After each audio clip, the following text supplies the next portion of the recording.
This day you will die. A voice said to Sandy Fry, Une voix a dit à Sandy Fry, « Ce jour, tu vas mourir. » Puis l'avion dans lequel elle se trouvait a manqué de carburant. L'histoire a miraculeusement changé ce jour-là. À tout de suite sur cette édition de It's Supernatural. Bonjour, je suis Sid Roth, votre journaliste d'investigation. Aimeriez-vous être dans un avion à réaction et découvrir que vous êtes à court de carburant au-dessus de l'océan? Ça n'est pas drôle. Sandy Fry, quelques années plus tôt, vous aviez regardé une émission à la télévision sur les avions qui s'écrasent. Qu'avez-vous ressenti après avoir vu ce programme? Eh bien, j'ai vu le programme et il a montré, vous savez, une simulation de gens qui se fondent dans leur siège. Et à partir de ce moment-là, j'ai eu cette peur saisissante de voler. Est-ce qu'ils ont montré des avions entrant dans l'eau et qui s'écrasaient? Oui, ils ont montré cela. Donc je savais. Que se passe-t-il quand un avion entre dans l'eau? Quand ça va dans l'eau, ce n'est pas un amérissage, c'est un crash. Et la majorité du temps, tout le monde meurt. Et je le savais en regardant cette émission. Alors, qu'est-ce que vous pensiez avoir dans un avion, en général, après avoir vu cette émission? Je n'étais pas vraiment ravi, mais je l'ai fait. Pourquoi avez-vous, à ce moment précis, c'était le 14 mai 1996, eh bien, pourquoi l'avez-vous fait? Eh bien, mon mari et moi fêtions notre 15e anniversaire de mariage. Nous avions avec nous des amis chers, Doris et Ken Fraser. Ils fêtaient leurs 20 ans et ils m'ont convaincu de voler. Je voulais faire une croisière. Ils ont dit non, si nous prenons l'avion, nous y arriverons plus rapidement et de cette manière dont nous pourrons nous amuser. Alors, j'ai accepté, même si... Mais la veille, qu'est-ce qui s'est passé à l'intérieur d'ici? Oh, eh bien, la veille, tout d'un coup, cette pensée m'est venue à l'improviste. La chose que tu crains beaucoup va tomber sur toi. Et je crois dans la parole de Dieu. Alors j'ai cru que c'était Satan, parce que Satan vient pour tuer, pour voler et pour détruire. C'est ce que dit la parole de Dieu. Alors j'ai commencé à venir contre Satan avec cette pensée qu'il mettait dans mon esprit. Et j'ai dit, non Satan, cela n'arrivera pas, au nom de Jésus. Et donc j'ai juste pris l'autorité sur cela et j'ai continué. Et vous, Alan, que se passait-il en vous? Aviez-vous peur de voler? Je n'ai jamais eu peur de voler. Je dois souvent voler dans le cadre de mon travail, donc c'est quelque chose que je n'ai jamais eu à gérer. Je l'ai toujours aidée quand elle avait peur. Alors Sandy, vous montez dans l'avion et vous regardiez votre, je suppose peut-être votre passeport. Que s'est-il passé? Eh bien, j'avais mon acte de naissance avec moi. OK. Pour aller à Cancun, et j'étais juste assise lisant mon acte de naissance. Sandra Jean Robertson, né le 10 février 1959, et immédiatement une pensée m'est venue à l'esprit.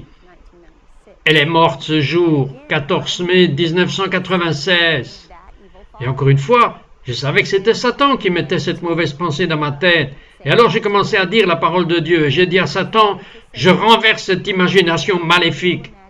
Et je rends toute pensée captive pour faire obéissance à la parole de Dieu. Donc à partir de ce moment, j'ai continué à profiter du vol.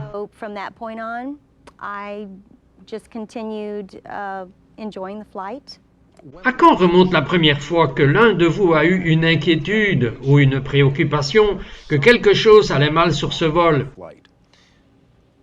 Eh bien, Sid, c'était 1h30 de vol d'Orlando, Floride, à Cancun, Mexique. C'était tout droit à travers le golfe du Mexique, et nous avions déjà volé 2 heures. Et le pilote tournait en rond depuis 45 minutes.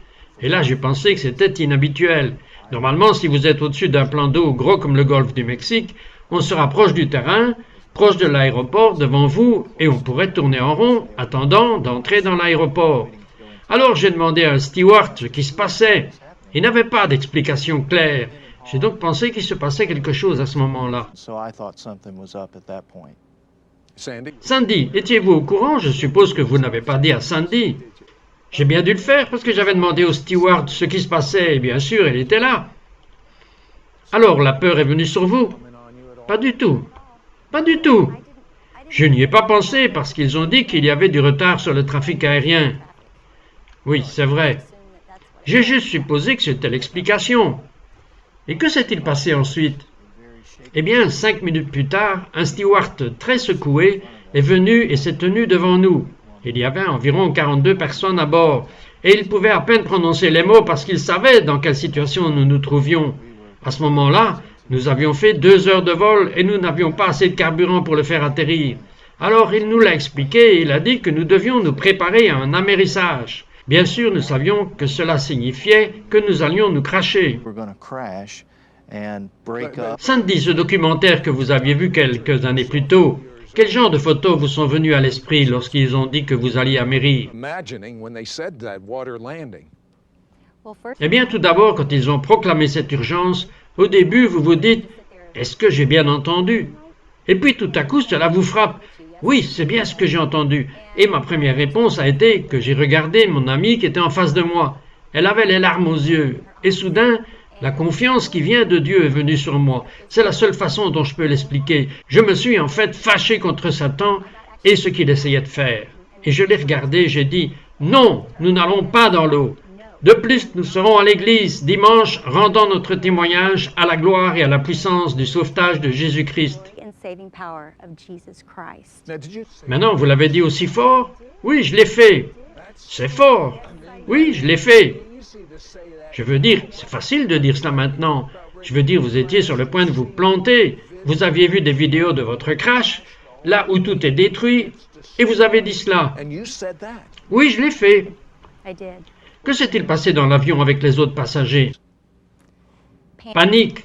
Mais ils n'ont pas commencé à crier. C'était comme s'ils étaient sous le choc. Et ce n'est que plus tard que les gens ont commencé à pleurer. Mais nous nous sommes juste assis là-bas et c'était l'audace de Dieu qui s'est imposée à moi et à mon mari. J'ai pris ma Bible à ce moment-là. Je suis allé voir mon ami, j'ai posé ma Bible sur ses genoux et j'ai lu la parole de Dieu dans le psaume 91. Et il parle de la façon dont le Seigneur, si vous demeurez dans ce lieu secret, dans une amitié étroite et intime avec Dieu, comment il veut vous protéger. Il veut. Vous savez quelque chose? Elle y croit vraiment. Mais plus important, qu'arrive-t-il à l'avion? Nous serons de retour après ceci.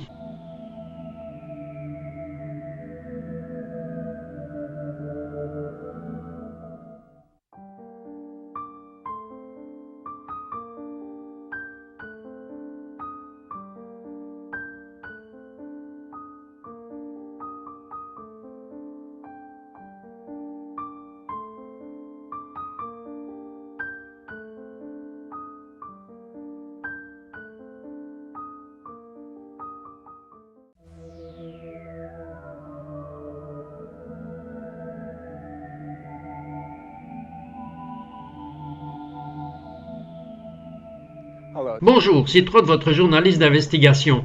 Je sais qu'aucun de vous n'est parti car ici, j'ai les Fry. Ils sont dans un avion, ils fêtent un anniversaire, c'est censé être amusant, et au lieu de cela, ils sont à court de carburant. Ils doivent faire un atterrissage forcé dans le golfe du Mexique. Ce n'était évidemment pas ce qu'ils voulaient. Et Sandy regarde son ami, et son ami, un autre couple qui les accompagnait. Que leur avez-vous dit? Je lui ai dit, non, nous n'allons pas dans l'eau, nous allons sur la terre ferme. Et en plus, nous serons à l'église dimanche, rendant notre témoignage à la gloire et au salut de la puissance de Jésus-Christ. Maintenant, disiez-vous simplement cela parce que vous vouliez entendre cela? Pourquoi disiez-vous cela? Je l'ai dit parce que j'y croyais de tout mon cœur. Je n'avais aucun doute dans mon esprit que c'est ce qui allait se passer. Cite, la Bible dit, la mort et la vie sont au pouvoir de la langue. Donc à ce moment-là, la mort essayait de prendre cette situation et régler cette situation. Et en fait, il y avait 42 personnes, des vies étaient en jeu, et plus le pilote. Et nous savions donc que nous devions faire quelque chose. La première chose que nous savions que nous devions faire, c'est proclamer la vie et dire, non, nous n'allons pas nous écraser dans l'eau.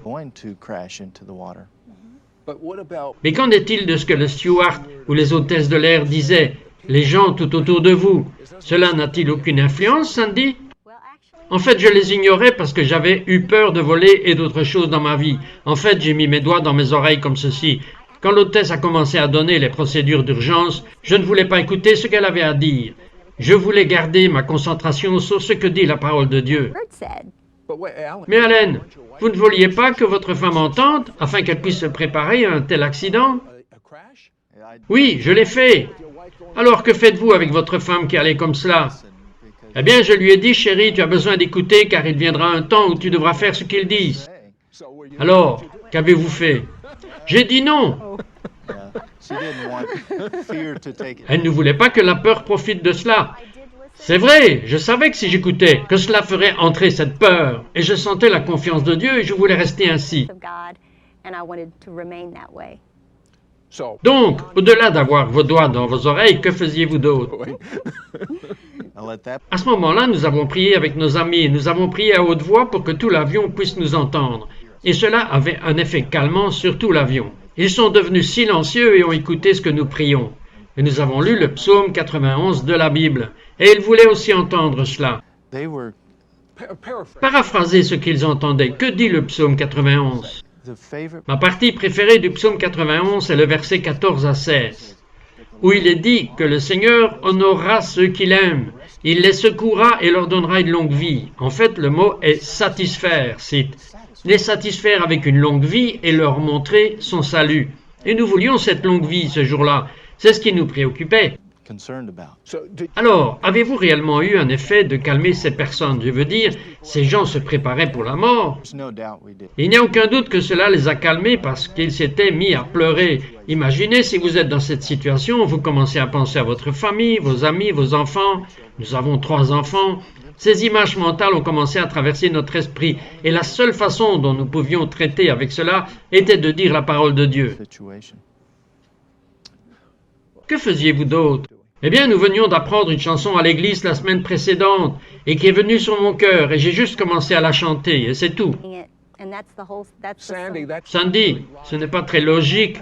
Vous avez commencé à chanter pendant que l'avion s'en allait vers le bas dans l'eau? Oui. Vous n'aviez pas les oreilles bouchées quand vous chantiez? Non, non, non. Je veux dire, imaginez-le. Cela vous dérangerait-il si je vous mettais tous les deux en place? Je vais le faire. Est-ce que vous deux chanteriez un peu de cette chanson pour moi en ce moment? Bien sûr. Jesus, you are so good. Jesus, you are so good. There's nothing to fear, 'cause I'm here in your presence. Jesus, you are so good. Vous chantiez comme cela, alors que les gens descendaient dans l'eau? Ah oui. Vous savez, nous avons un mot hébreu, c'est meshuga. C'est ce qu'on appelle fou. Oui, je sais. Mais vous étiez juste assez fou pour croire que vous seriez aidé surnaturellement. Alors maintenant, qu'est-ce qui se passe avec le carburant à présent? Eh bien, il était épuisé. Et vous chantiez toujours? Oui. Vous vous étiez bouché les oreilles et le carburant était épuisé. Je veux dire, ces gens y croyaient vraiment.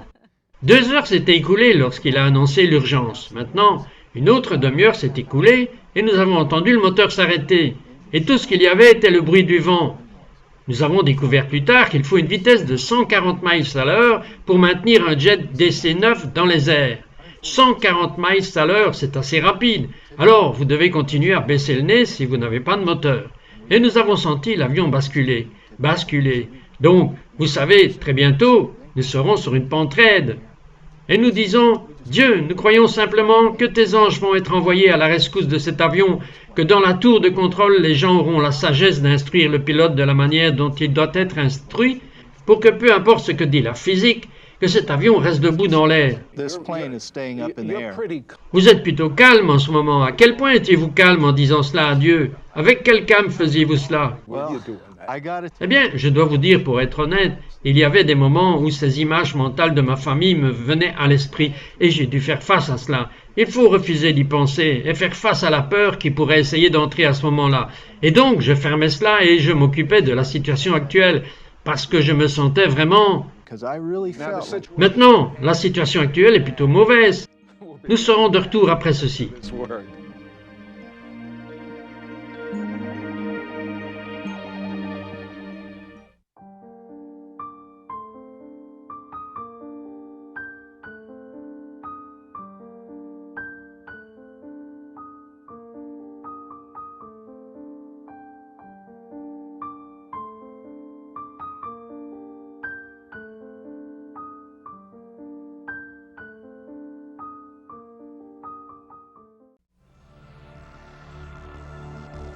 Bonjour, c'est Trott, votre journaliste d'investigation. Éveil, c'est de l'hébreu. Vous savez ce que cela signifie? Éveil. Aimeriez-vous être sur un jet au-dessus du golfe du Mexique et être sur le point de vous écraser dans l'eau? Et vous en avez déjà vu des séquences vidéo que lorsque vous vous écrasez, c'est le crash. Revenons maintenant au fry. Ok, vous êtes sur le point d'être fry. Je veux dire, ça plaisante maintenant, mais ce n'était pas le moment. Alors vous descendez. En fait, quels étaient les derniers mots prononcés par l'hôtesse de l'air dans les haut-parleurs dont vous vous souvenez? Elle a dit qu'on allait amérir dans l'eau. Bien sûr, nous savions ce que cela signifiait. Non, mais elle a dit que vous ne le feriez pas, je me souviens. Nous savions ce que les circonstances disaient, que généralement vous vous crachez et les gens meurent. Nous proclamions la vie sur cette situation. Et la dernière chose que le steward a dite, c'est que nous devons nous préparer à toutes ces routines d'urgence. Donc nous passions par les formalités de cela. Comment saviez-vous que vous étiez littéralement en panne de carburant? Comment le saviez-vous? Le chef de la FAA à Orlando est venu et il a dit que nous n'avions plus de carburant. Bien sûr, nous l'avons appris plus tard. Mais les moteurs étaient éteints. Nous avons entendu les moteurs s'arrêter. Et tout ce que nous entendions était le bruit du vent. Nous avons appris plus tard qu'avec un DC-9, vous aviez besoin de voler à 140 miles par heure pour rester en l'air. Et nous n'avions pas de moteur, pas de propulsion vers l'avant. Il faut incliner le nez vers le bas. Alors nous avons continué à sentir l'avion s'incliner vers le bas pour maintenir la vitesse dans l'air. Et il se passait quelque chose concernant la communication entre l'avion et la tour de contrôle. Exact. Que se passait-il? Tout ce contexte, nous l'avons appris plus tard. La raison pour laquelle nous n'avions plus de carburant, pour commencer, le pilote avait décollé et réglé le pilote automatique, comme d'habitude, la plupart des pilotes le font, et le pilote automatique suit une grille pour faire voler l'avion. Mais il a échoué. Il n'avait pas trouvé une jonction au large de la Floride où il devait tourner. Et nous sommes allés tout droit au lieu de tourner. Le pilote l'a découvert trop tard. Et cette fois, nous étions hors de l'écran radar pour l'aéroport international d'Orlando en Floride. Il était hors de portée pour les communications et les seules communications qu'il pouvait faire étaient avec les bateaux de croisière en bas dans le golfe du Mexique. Et c'est pourquoi il tournait. Ok, vous descendez. Préparez-vous pour l'amérissage. Et Sandy, qu'est-ce que vous faites? Vous avez vos doigts dans vos oreilles? Vous chantez? Qu'est-ce que vous lui avez dit de faire? Eh bien, nous louions Dieu parce que nous savions que la mort et la vie sont au pouvoir de la langue. Alors nous avons parlé de cette situation, afin que les circonstances changent. Oui, mais comment vous êtes-vous préparé à un crash, à amérir dans l'eau? Eh bien, ce qui est évident, c'est que vous attrapez vos chevilles, vous mettez votre tête entre vos jambes pour essayer de vous protéger. Et comme nous sommes arrivés à terre, nous avons finalement vu la terre environ 30 minutes après que les moteurs à réaction se soient éteints, parce qu'il n'y avait plus de carburant. On nous a dit d'entrer dans cette position d'urgence. Et à ce moment-là, nous avons découvert plus tard que la tour de contrôle de l'aéroport avait été sollicitée par le pilote pour mettre l'avion à l'eau, juste là, à la plage. Il avait peur qu'à notre arrivée sur Terre, nous soyons si bas que nous étions au niveau de la cime des arbres à ce moment-là et que les gens mourraient à la suite d'un crash dans les maisons. Mais dites-moi ce que vous avez fait. Comment avez-vous préparé l'atterrissage? Eh bien, je n'y ai pas prêté attention. Alors mon mari m'a dit, « Sandy, mets-toi dans la position d'écrasement. » Alors j'ai pris ma Bible et je l'ai collée sous mes pieds. C'est la position de crash? Eh bien, cela l'était pour moi. J'ai pris la parole de Dieu parce que je savais que les promesses de Dieu étaient vraies. C'est juste quelque chose qui m'est venu à l'esprit. Je l'ai mise sous mes pieds et j'ai dit, « Ok Dieu, je me tiens sur ta parole. » J'ai attrapé mes chevilles, j'ai mis ma tête sur mes genoux et j'ai commencé à chanter. J'ai juste continué à chanter.